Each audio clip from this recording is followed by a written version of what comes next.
Hello guys, good morning all of you. This is Asif Iqbal in front of you.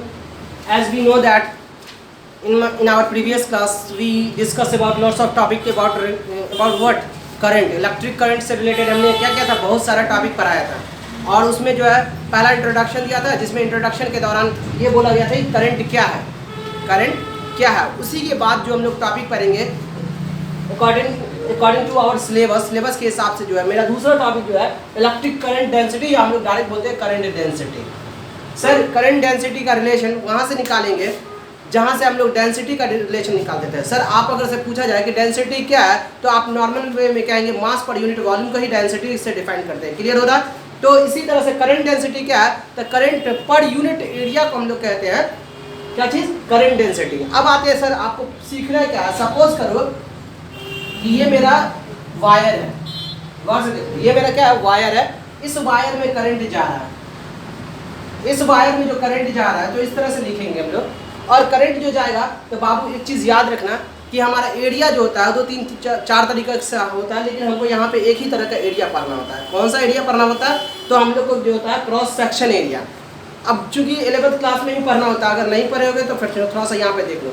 Sir cross section area, इस area को देखिए, ink pen है ना, pen के जो इस एरिया को क्रॉस सेक्शन एरिया बोलते हैं, इसको बोलते हैं सरफेस एरिया। जिसको आप इस तरीके से छुआ जा सकता है उसको हम लोग क्रॉस सेक्शन एरिया बोलते हैं। इस वाला एरिया को हम लोग कहते हैं इसको क्रॉस सेक्शन एरिया बोलते हैं, इसको सरफेस एरिया बोलते हैं। According to this concept this is our word cross section area.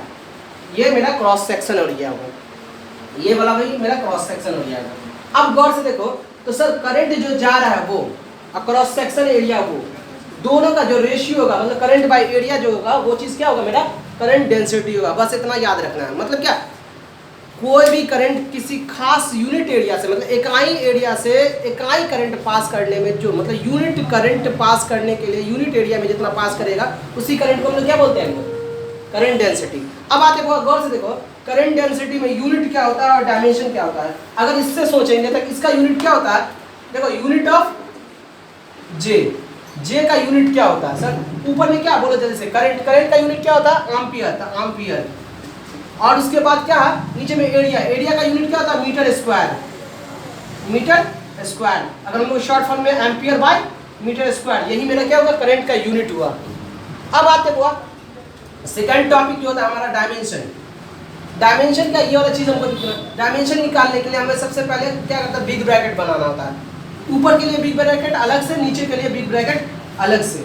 Sir इसका एम्पियर का तो ऐसा यूनिट होता है जिससे हम आई लिख देंगे। मीटर का जो डायमेंशन क्या होता है सर, एल स्क्वायर होता है। इसको अगर हम लोग सॉल्व करेंगे तो आई और एल को अगर ऊपर ले जाते हैं तो एल का पावर -2, यही मेरा हो गया डायमेंशन। इतना में कोई दिक्कत नहीं हो रहा। सर अब अपने पास आएगा हेल्प। अगर हम लोग इसके बाद आगे बढ़ते हैं यहाँ तक में तो कोई दिक्कत नहीं हो रहा है। यहाँ पे हम लोग को पहुँचना क्या है कि आपका यहाँ पे टॉपिक पहुँचेगा कि सर करंट डेंसिटी का कुछ प्रॉपर्टी बताइए। तो करंट डेंसिटी का प्रॉपर्टी देख लीजिए आप लोग, property of current density. Current density, sir current density का पहला प्रॉपर्टी याद रखना है, ये वेक्टर क्वांटिटी है। क्या है, वेक्टर क्वांटिटी है। देखिए तो it is a vector quantity. Sir इसे वेक्टर क्वांटिटी क्यों बोला जाता है, इसका बहुत ही आसान चीज़ है। देखो बाबू करंट डेंसिटी का डिफिनेशन क्या है, J बराबर I/A। सर ये जो चीज़ है ये स्केलर क्वांटिटी है, ये चीज़ क्या है, स्केलर क्वांटिटी है। लेकिन ये स्मॉल एरिया हुआ, ये पूरा होता तो टोटल एरिया होता, लेकिन छोटा सा एरिया दे रहा ना, तो नॉर्मल क्रॉस सेक्शन एरिया भी बोल सकते हैं या स्मॉल एरिया बोल सकते हैं। सर स्मॉल एरिया क्या होता है, मेरा वेक्टर होता है। अब क्या स्केलर बाय वेक्टर, स्केलर का मतलब क्या होता है, गौर से देख लीजिए, 2 मीटर। अब वेक्टर का मतलब क्या होता है, वो 2 या 4 मीटर ईस्ट। इसी तरह चीज़ का होगा, जिसके पास मैग्नीट्यूड होगा, डायरेक्शन दोनों इस तरह का चीज़ होगा। तो सर आपको जो चीज़ होगा, दोनों का रेशियो अगर करते हैं तो ये क्या 2 मीटर से मीटर वाला चीज़ जो कैंसिल हो जाएगा, ये वाला चीज़ पूरा कैंसिल हो जाएगा, तो 1/2 हो जाएगा। नीचे में 1/ईस्ट आएगा, तो ईस्ट इसके साथ डायरेक्शन भी आ गया ना। इसलिए ऐसा क्वांटिटी जिसके पास मैग्नीट्यूड और डायरेक्शन दोनों हो जाता है तो उसको हम लोग क्या बोलते हैं, वेक्टर बोलते हैं। तो हम लोग यहीं पे से पहुंच जाएंगे। क्यों वेक्टर हुआ, पहुंच एक ही बात इसमें है, क्योंकि एरिया जो है वेक्टर है, इसी वजह से ये वो पूरा क्वांटिटी क्या हो जाएगा, वेक्टर। तो मेरा पास जो ये चीज क्या हो जाएगा, मेरा वेक्टर क्वांटिटी हो जाएगा। क्लियर हो रहा है यहाँ पे। अब आते हैं दूसरा पॉइंट, इसमें आते हैं हम लोग।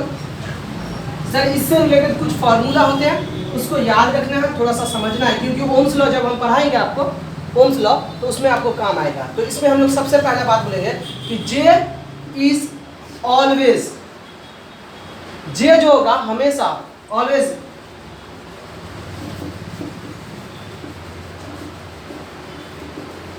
Direction of current. जे क्या होता है, हमेशा करंट के डायरेक्शन में होता है। इतना बात आपको याद रखना है। अब गौर से देखो दूसरा पॉइंट, देखो गौर से देखो, यहाँ पे ये वाला एरिया है ना बाबू, ये करंट ऐसे जाए या करंट यहाँ पे से ऐसे निकले, यही एरिया ना है। तो अगर आपसे पूछेगा कि सर करंट का डायरेक्शन मान लो इधर है, तो जे का भी डायरेक्शन किधर होगा, इधर ही होगा।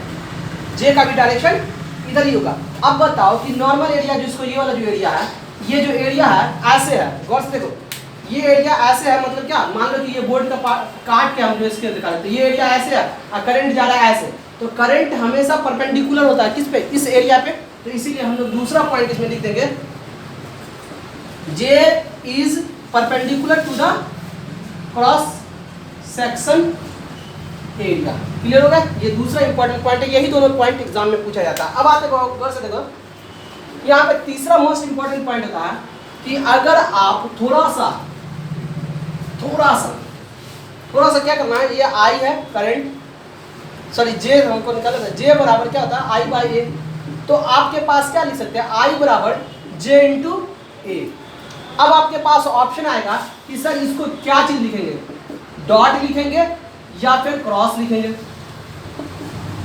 दोनों में से क्या चीज लिखेंगे। क्योंकि देखिए करंट क्या स्केलर क्वांटिटी है, और स्केलर क्वांटिटी होने की वजह से यहाँ पे डॉट का इस्तेमाल करते हैं, और ये चूंकि वेक्टर क्वांटिटी नहीं ना करंट, इसलिए ये वाला चीज को नहीं यूज करते हैं। तो हमारे पास क्या फॉर्मूला निकल के आ गया, हमारे पास फॉर्मूला निकल के आ गया करंट बराबर जे डॉट ए। अब आते डॉट प्रोडक्ट में होता क्या था, ए डॉट बी को क्या लिखते थे, ए बी कॉस थीटा। इसी तरह से जे डॉट ए क्या लिख सकते हैं, जे ए कॉस थीटा। यहाँ तक से हम लोग को कोई दिक्कत होने वाला है नहीं। अच्छा, अब यहाँ पे जब सब चीज पहुंच गया है तो जल्दी से दो फॉर्मूला और साथ में लिख लीजिए। क्या चीज, जे बराबर N E into V D, कल पढ़ेंगे क्या चीज है ये। और फिर जो है जे बराबर सिग्मा ई, ये भी हम लोग कल पढ़ेंगे। चलिए आज के लिए इतना ही, क्लास काफी है, चलो कल देखते हैं फिर से। ठीक है, हैव ए नाइस डे।